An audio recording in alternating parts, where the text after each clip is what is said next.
Hello मेरे प्यारे विद्यार्थियों। आशा करता हूँ कि आप सब बहुत अच्छे होंगे और आपकी पढ़ाई बहुत अच्छे तरीके से चल रही होगी।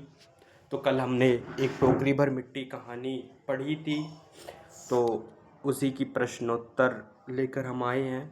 आशा करते हैं कि ये प्रश्नोत्तरी आपके लिए बहुत उपयोगी होगी। तो वो प्रश्नोत्तरी कुछ इस तरह से है। पहला प्रश्न, एक टोकरी भर मिट्टी कहानी पत्रिका में कब और प्रकाशित हुई थी? मतलब पत्रिका में कब प्रकाशित हुई थी? तो सरस्वती पत्रिका या छत्तीसगढ़ मित्र में प्रकाशित हुई थी, या हिंदी प्रदीप या हिंदू में? तो इस कहानी का जो आंसर होगा वो छत्तीसगढ़ मित्र होगा। एक टोकरी भर मिट्टी कहानी का मुख्य विषय संदेश क्या है? धन दौलत का प्रदर्शन करना, राजनीतिक प्रभाव या विदेशी सत्ता का विरोध? तो इस आंसर हो जाएगा अहंकार का नाश और यथार्थ का बोध करना। जमींदार विधवा की झोपड़ी क्यों हथियाना चाहता था? अस्पताल बनाने के लिए, झोपड़ी उसके महल के हाथा के सामने आ रही थी, या इसलिए, या विधवा ने लगान नहीं चुकाया था, या वह ज़मीन किसी अन्य को बेचना चाहता था? तो इसका आंसर बी हो जाएगा, झोपड़ी उसके महल और हाथे के सामने आ रही थी। विधवा टोकरी में मिट्टी क्यों ले जाना चाहती थी? नया घर बनाने के लिए, खेत में डालने के लिए, बेचने के लिए, या अपनी पोती को खाना खिलाने के बहाने चूल्हा जलाने हेतु? तो इसका ऑप्शन ये हो जाएगा कि अपनी पोती को खाना खिलाने के बहाने स्लैश चूल्हा जलाने हेतु। महाराज कृपया करके इस टोकरी को हाथ लगाकर ऊपर उठा दीजिए, ये कथन किसका है? किसने कहा? तो जमींदार ने तो वकील से कहा, या पोती ने दादी से कहा, गांव के मुखिया ने जमींदार से कहा, या अनाथ विधवा ने जमींदार से कहा? तो इसका ऑप्शन बी हो जाएगा, अनाथ विधवा ने जमींदार से कहा। जब जमींदार से मिट्टी की टोकरी नहीं उठी तब विधवा ने क्या मार्मिक बात कही?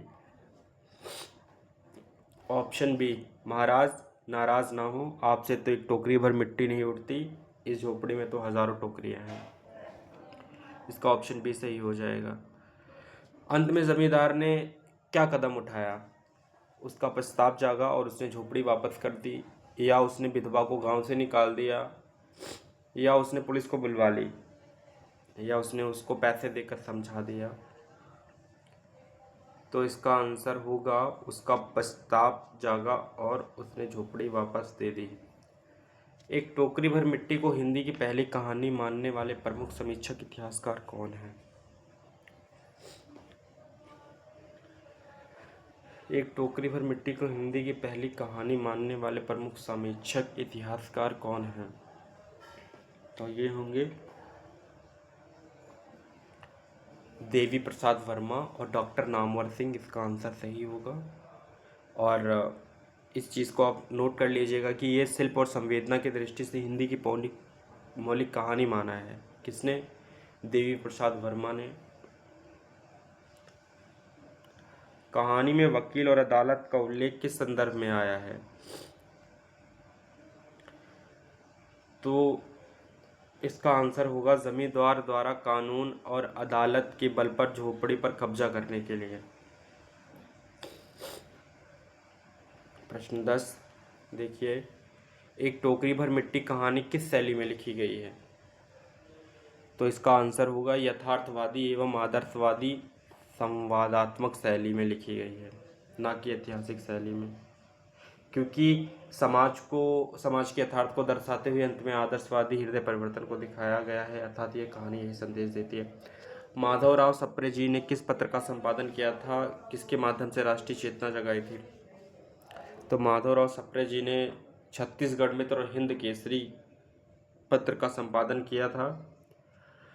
ये जो छत्तीसगढ़ मित्र है सन 1900 ईस्वी में आया था, और हिंदी केसरी ये जो था पत्रिका थी, ये बाल गंगाधर तिलक ने जो केसरी पत्रिका निकाली थी उसका हिंदी में रूपांतरण हुआ था। कहानी में श्रीमान शब्द का प्रयोग किसके लिए किया गया है? तो ये आप सबको पता होगा क्योंकि कल कहानी आपने पढ़ी थी, तो जमींदार के लिए। विधवा की कहानी में कौन कौन जीवित बचे थे? तो उसका पति, उसके छोटे बच्चे बहुत सब खत्म हो गए थे, केवल उसकी पोती बची थी। और पोती की उम्र कितनी थी, ये अक्सर प्रश्न पूछा जाता है। तो पोती की उम्र 5 से 6 साल थी। जब से यह झोपड़ी छूटी है तब से मेरी पोती ने खाना पीना छोड़ दिया है। ये कथन कहानी के किस भाव को व्यक्त करता है? तो अपनी जन्मभूमि, आवाज़ से गहरा भावात्मक लगाव इस कहानी का आंसर होगा। कहानी के अंत में जमींदार की मनोदशा में क्या परिवर्तन आता है? कि कहानी के अंत में जमींदार की मनोदशा में क्या परिवर्तन आता है?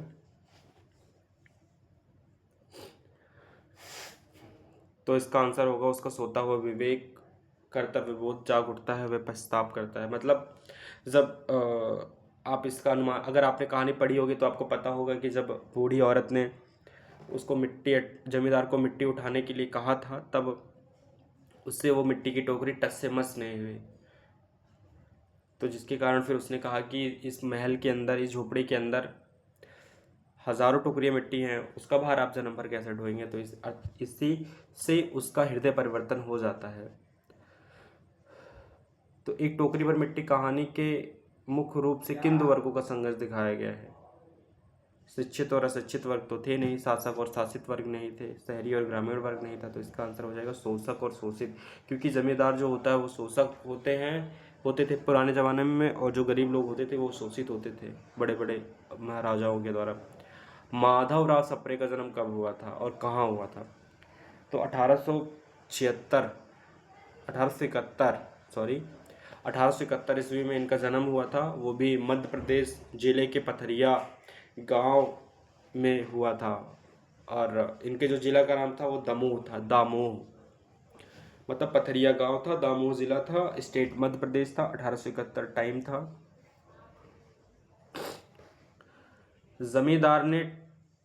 जमींदार ने टोकरी उठाने की कोशिश करते समय क्या अनुभव किया? तो इसका ऑप्शन बी सही होगा। हाथ लगाते ही उसे अपनी शक्ति पर घमंड हुआ, लेकिन टोकरी टस से मस ना हुई। यह कहानी किस प्रकार का नैतिक संदेश देती है? अर्थात टोकरी भर मिट्टी कहानी किस प्रकार का नैतिक संदेश देती है? धन से सब कुछ खरीदा जा सकता है, या कानून हमेशा गरीबों का साथ देता है, या अन्याय और अहंकार का सत्य और मानवीय संवेदना की विजय होती है? असहाय लोगों को हमेशा अत्याचार सहना चाहिए? नहीं, तो इसका ऑप्शन सही हो जाएगा ऑप्शन सी, अन्याय और अहंकार पर सत्य और मानवीय संवेदना की विजय होती है। एक टोकरी भर मिट्टी कहानी का कथा शिल्प कैसा है? अत्यंत जटिल और लंबा, या अत्यंत संक्षिप्त, सुगठित और प्रभावपूर्ण, या नाटकीय संवादों से रहित, या केवल वर्णन पर आधारित? तो इसका ऑप्शन भी सही होगा, अत्यंत संक्षिप्त, सुगठित और प्रभावपूर्ण था ये कहानी। माधवराव सप्रे का जन्म किस वर्ष हुआ था? तो ये आप सबको पता है, अभी आप पढ़कर आ रहे हो। 1871 ईस्वी में 19 जून को हुआ था, और जुलाई में ये मरे थे। और 1926 23 अप्रैल 1926 को मरे थे। जो अभी मैंने जुलाई किया उसके लिए मैं माफ़ी चाहता हूँ, क्योंकि इनका निधन जो हुआ था वो 23 अप्रैल 1926 ईस्वी को हुआ था, और जन्म 19 जून 1871 ईस्वी को हुआ था। एक टोकरी भर मिट्टी कहानी में विधवा पोती की आयु लगभग कितने वर्ष बताई गई है? तो अभी आप सबने पढ़ा था कि वो जो उसकी पोती थी उसकी आयु 5 से 6 वर्ष थी।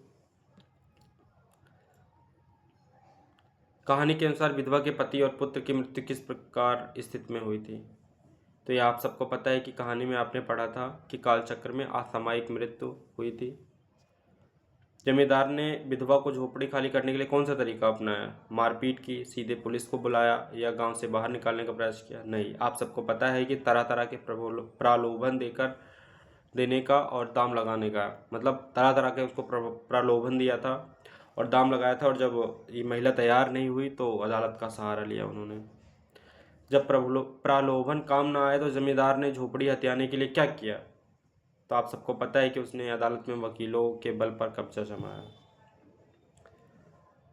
विधवा ने जमींदार से टोकरी उठाने का अनुरोध करते समय जमींदार को किस संबोधन से पुकारा? सेठ जी, महाराज श्रीमान, हुजूर, या राजा साहब? तो उसने कहा था महाराज श्रीमान, महाराज कह के उसको निवेदन किया था। जमींदार ने विधवा की टोकरी उठाने की बात पहले क्यों स्वीकार कर ली थी? जमींदार ने विधवा की टोकरी उठाने की बात पहले क्यों स्वीकार कर ली थी?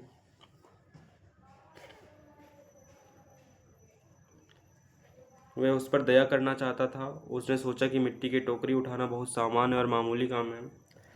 वह विधवा को प्रभावित करना चाहता था या वकीलों के कहने पर।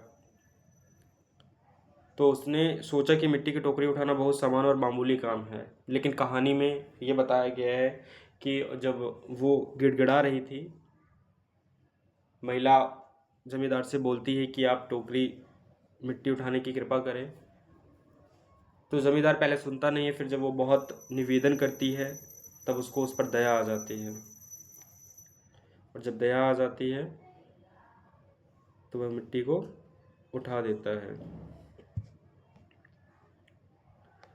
जब जमींदार टोकरी नहीं उठा पाया तो शारीरिक और मानसिक स्थिति कैसी हुई? आप ये 28 का आंसर ए लगा लीजिएगा कि वह उस पर दया करना चाहता था। ये आंसर इसका गलत है। 29, जब जमींदार टोकरी नहीं उठा पाया तो उसको शारीरिक और मानसिक स्थिति कैसी हुई? उसका मुंह लज्जित हो गया और वह सिर नीचे हो गया। इसका ऑप्शन यही सही होगा। छत्तीसगढ़ मित्र का प्रकाशन कहाँ हुआ था? पेंड्रा रोड, बिलासपुर। छत्तीसगढ़ मित्र पत्रिका का प्रकाशन कहाँ से होता था? पेंड्रा रोड, बिलासपुर। आप इसको याद कर लीजिए, ये बहुत महत्वपूर्ण पत्रिका थी। लोकमान्य बाल गंगाधर तिलक की मराठी केसरी का हिंदी अनुवाद सप्रे जी ने किस नाम से किया था? हिंदी केसरी नाम से किया था 1907 ईस्वी में। 1907 ईस्वी में इसको शुरू किया था। एक टोकरी भर मिट्टी कहानी किस राजनीतिक सामाजिक व्यवस्था पर करारा व्यंग है? तो ये कहानी जमींदारी प्रथा और सामंती मनोवृत्ति द्वारा गरीबों पर किए जाने वाले शोषण को उजागर करती है, अर्थात इसका ऑप्शन बी सही होगा, सामंतवादी एवं जमींदारी शोषण व्यवस्था का।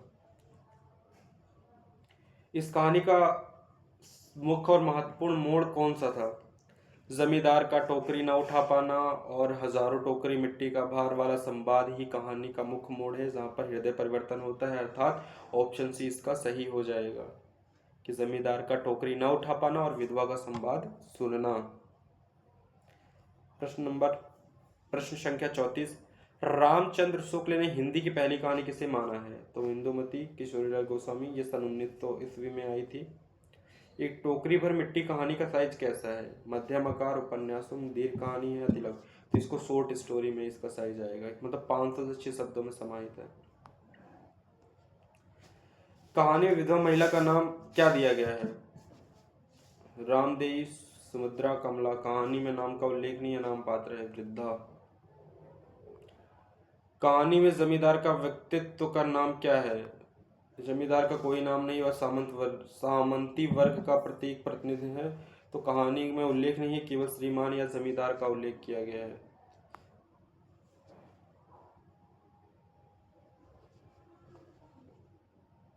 माधवराव सप्रे जी ने नागपुर से किस प्रसिद्ध हिंदी संस्था की स्थापना में योगदान दिया था? तो सप्रे जी ने मध्य भारत में हिंदी प्रचार प्रसार के लिए संस्थाओं की स्थापना में अग्रणी भूमिका निभाई। तो इसका ऑप्शन बी सही होगा कि मध्य भारत हिंदी साहित्य समिति, हिंदी प्रचारणी सभा की स्थापना में उन्होंने महत्वपूर्ण योगदान दिया था अपना। स्वदेशी आंदोलन के दौरान सप्रे जी ने कौन सी प्रसिद्ध पुस्तक का अनुवाद लेखन किया था?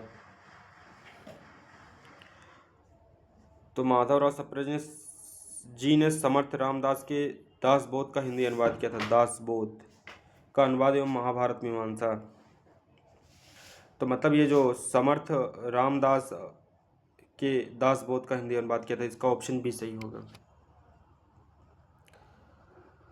इस झोपड़ी में मेरा मन लग गया है और मिट्टी से मेरा संबंध भाव कहानी किस रूप में प्रकट होता है? तो गरीबों का मिट्टी और घर से जो आत्मीय रिश्ता होता है वह धन से नहीं तोड़ा जा सकता है, तो इसका आंसर भी सही होगा, विधवा की अपनी झोपड़ी ना छोड़ने के हट और उसकी पोती के लगाव में। एक टोकरी भर मिट्टी कहानी किस मुख्य साहित्यिक प्रवृत्ति धारा के अंतर्गत आती है? तो अगर हम इसकी व्याख्या करें तो यह शुरुआत में समाज के कठोर यथार्थ को दिखाती है और अंत में आदर्शवादी हृदय परिवर्तन पर समाप्त होती है। तो यह आदर्शोन्मुख यथार्थवादी अर्थात आइडियलिस्टिक रियलिज्म के अंतर्गत आती है। श्रीमान के मन में आया कि झोपड़ी को उठाकर अपने महल में मिला लें, और यह महल और झोपड़ी किसके प्रतीक है? पूंजीपत शोषक वर्ग और गरीब शोषित वर्ग, अर्थात जो यहाँ पर महल है वो पूंजीपत शोषक वर्ग का और झोपड़ी जो है शोषित वर्ग का प्रतीक है। जमींदार द्वारा विधवा से क्षमा मांगना किस बात को सिद्ध करता है? मनुष्य के भीतर अंतर्निहित मानवता और आत्मविवेक की विजय।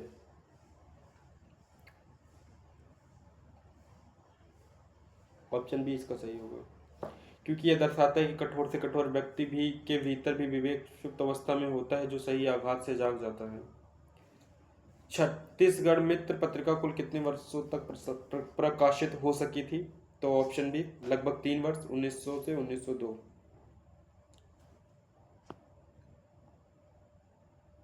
माधवराव सप्रे ने लोकमान्य तिलक की किस प्रसिद्ध कहानी का हिंदी अनुवाद किया? तो गीता रहस्य का हिंदी और प्रमाणिक अनुवाद किया था माधवराव सप्रे जी ने। एक टोकरी भर मिट्टी कहानी में कुल पात्रों की संख्या कितनी है? कहानी में मुख्य रूप से 2 पात्र आमने सामने हैं और जमींदार और वृद्धा, केवल 2 ही बात, जमींदार और विधवा, वो जो स्त्री थी। कितने वर्ष हुए थे? कहानी में झोपड़ी में विधवा के कितने वर्ष बीते थे? 2 वर्ष, 5 वर्ष, 10 वर्ष? नहीं, उसका पूरा जीवन, और पति और पुत्र की मृत्यु भी वहीं हुई थी, मतलब उसका पूरा जीवन वहीं बीत गया था। जब आपसे एक टोकरी भर मिट्टी नहीं उठाई जाती तब आप पूरी झोपड़ी का भार कैसे उठाएंगे? इस वाक्य में कौन सी शक्ति व्यंग हुई है? व्यंजना एवं लाक्षणिकता। इसको बोलते हैं गंभीर व्यंग्यात्मक आघात, अर्थात ऑप्शन बी सही। यह वाक्य व्यंजना शब्द शक्ति का उत्कृष्ट उदाहरण है, जो सीधे जमींदार के अंतःकरण पर चोट करता है। ये मोस्ट इंपॉर्टेंट प्रश्न है, कृपया करके आप इस पर ध्यान दीजिएगा। माधवराव सप्रे जी का हिंदी साहित्य में प्रमुख योगदान किस रूप में माना जाता है? तो इसका आंसर ऑप्शन बी होगा, क्योंकि माधवराव सप्रे कहानीकार भी थे, निबंधकार भी थे, अनुवादक भी थे और पत्रकार भी थे। आप इनके किन्हीं 2 निबंधों के नाम कमेंट में मुझे बताइए।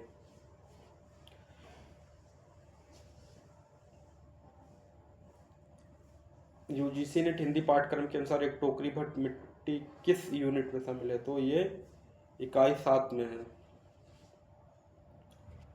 एक टोकरी भर मिट्टी कहानी में जमींदार के वृत्त क्या कर रहे थे? एक टोकरी भर मिट्टी कहानी में जमींदार के नौकर क्या कर रहे थे? तो झोपड़ी के चारों ओर फावड़ा चला रहे थे और काम कर रहे थे। इसका ऑप्शन यही सही होगा। जब विधवा पहुंची तब जमींदार अपने नौकरों के से अहाते का काम करवा रहा था और मिट्टी खुदवा रहा था। प्रश्न संख्या 52। विधवा हाथ में क्या लेकर जमींदार के पहुंची? लाठी, कटोरा, प्रार्थना पत्र? नहीं, वो टोकरी लेकर पहुंची थी ताकि वो मिट्टी ला सके। विधवा ने टोकरी से मिट्टी भरते समय क्या किया? गीत गा रही थी, जमींदार को कोस रही थी, शांत खड़ी थी? नहीं, वह रो रही थी, अर्थात ऑप्शन बी इसका सही होगा। जमींदार ने जब टोकरी उठाने का प्रयास किया तो क्या हुआ? उसने पूरा जोर लगाया, फिर भी टोकरी हाथ पर भर भी ऊपर न उठ सकी। तभी तो उसका हृदय परिवर्तन होता है, अर्थात इसका ऑप्शन बी सही होगा। टोकरी न उठाने पर जमींदार ने विधवा से क्या कहा? यह टोकरी बहुत भारी है, हमसे न उठेगी, अर्थात ऑप्शन ए सही। न कि उसे फेंक दूंगा, न कि उसे छोड़ दूंगा, दुकानदार को बुलाओ, ऑप्शन ए इसका सही है। महाराज, आप तो टोकरी भर मिट्टी का भार नहीं उठा पाते, इस झोपड़ी में तो हजारों टोकरियां मिट्टी हैं। यह कथन में हजारों टोकरियां मिट्टी किसका प्रतीक है? विधवा के जीवन भर दुखों, स्मृतियों और पाप के बोझ का प्रतीक है, अर्थात ऑप्शन बी इसका सही होगा। कहानी के अनुसार जमींदार के पश्चाताप का क्या परिणाम है? उसने विधवा को धन दिया, उसने अपनी भूल की क्षमा मांगी और झोपड़ी वापस दे दी, उसने नया मकान बना दिया, वह सन्यासी बन गया, अर्थात उसने अपनी भूल की क्षमा मांगी और झोपड़ी वापस कर दी। रामचंद्र शुक्ल के इतिहास में माधवराव सप्रे की इस कहानी का उल्लेख किस रूप में किया गया? प्रारंभिक हिंदी कहानियों की चर्चा के संदर्भ में, ऑप्शन बी इसका सही आंसर होगा। माधवराव सप्रे जी की प्रसिद्ध निबंध रचना कौन सी है? अभी मैंने आपसे निबंधों के बारे में पूछा था, तो इनकी जो निबंध रचना थी वो स्वदेशी आंदोलन और हिंदी। माधवराव सप्रे का निबंध संग्रह है, मतलब स्वदेशी आंदोलन और हिंदी। सप्रे जी के निबंध राष्ट्रीय चेतना, भाषा और समाज सुधार पर केंद्रित थे। सप्रे जी ने रामचरित पुस्तक का संपादन रचना किस उद्देश्य से किया है? तो केवल धार्मिक प्रचार के लिए, या धन कमाने के लिए, या अंग्रेजों को खुश करने के लिए? नहीं, ऑप्शन बी, जनमानस में नैतिक व चरित्र निर्माण हेतु। ऑप्शन बी इसका सही आंसर है। एक टोकरी भर मिट्टी कहानी में अहाता शब्द का क्या अर्थ है? बगीचा, छत या महल का दरवाजा? नहीं, कंपाउंड अर्थात बाड़ा, परफेस, बाउंड्री।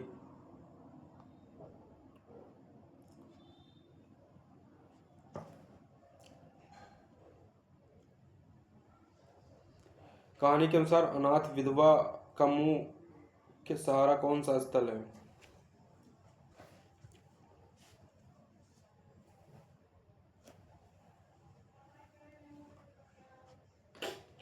कहानी के मुख्य अनाथ विधवा का मुख्य सहारा और कौन स्थल है? तो इसकी छोटी सी झोपड़ी ही उसका स्थल थी।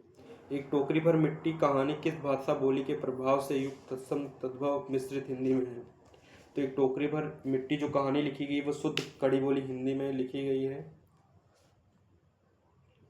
रानी और कहानी में विधवा की कौन सी बात जमींदार के दिल को चुभ गई? तो इसका ऑप्शन बी सही होगा। उसका यह कहना कि आपसे एक टोकरी भर मिट्टी भी नहीं उठती तो हजारों टोकरियों का भार कैसे सहेंगे। और यह कथन बहुत मार्मिक था, जो झकझोर देने वाला था अंदर से। एक टोकरी भर मिट्टी कहानी हमें क्या सिखाती है? किसी गरीब पर अत्याचार नहीं करना चाहिए, अहंकार अंततः पराजित होता है, सत्य और करुणा में अपार शक्ति होती है, अर्थात उपयुक्त सभी। पंडित माधवराव सप्रे स्मृति समाचार पत्र संग्रहालय कहाँ स्थित है? ये भोपाल मध्य प्रदेश में स्थित है। पंडित माधवराव सप्रे स्मृति समाचार पत्र संग्रहालय कहाँ स्थित है? माधवराव सप्रे के नाम पर भोपाल में एक प्रसिद्ध समाचार पत्र संग्रहालय शोध संस्थान स्थापित है। माधव एक टोकरी भर मिट्टी कहानी में जमींदार किस भाव से ग्रस्त था? अहंकार और धन के मोह से, अर्थात ऑप्शन बी इसका सही होगा। और प्रश्न संख्या 66 पर आप ध्यान दीजिएगा। एक टोकरी भर मिट्टी कहानी में विधवा का चित्र कैसा चित्रित हुआ है? चालाक, झगड़ालू, निष्ठुर? नहीं, ऑप्शन ए स्वाभिमानी, मर्म स्पर्शी और आत्मीयता से पूर्ण। कहानी में जमींदार ने विधवा की बात सुनकर क्या महसूस किया? अपनी शक्ति का गर्व किया, अपमान का गुस्सा, हर्ष? नहीं, इसका आंसर ऑप्शन बी सही होगा, अपने पापों का भारी बोझ और पछतावा। एक टोकरी भर मिट्टी कहानी हिंदी कथा साहित्य के किस रूप में अमर है? प्रथम, यथार्थवादी एवं संवेदनात्मक मौलिक कहानी के रूप में सही है, क्योंकि यह कहानी अपने लघु रूप और गंभीर मानवीय संवेदना के कारण हिंदी साहित्य में मील का पत्थर मानी जाती है। आशा करते हैं कि आपको ये PYQ जो माधवराव सप्रे द्वारा लिखित एक टोकरी भर मिट्टी कहानी का है, आप सबको पसंद आया होगा। और जब ऐसे ही करके हम धीरे धीरे समस्त कहानियों को पढ़ लेंगे। ठीक है जी। और आशा करते हैं कि आप सब अच्छे रहेंगे और अपना घर पर अच्छे से पढ़ाई करते रहेंगे। तो हम कल UGC नेट में लगी दूसरी कहानी को पढ़ना शुरू करेंगे। धन्यवाद।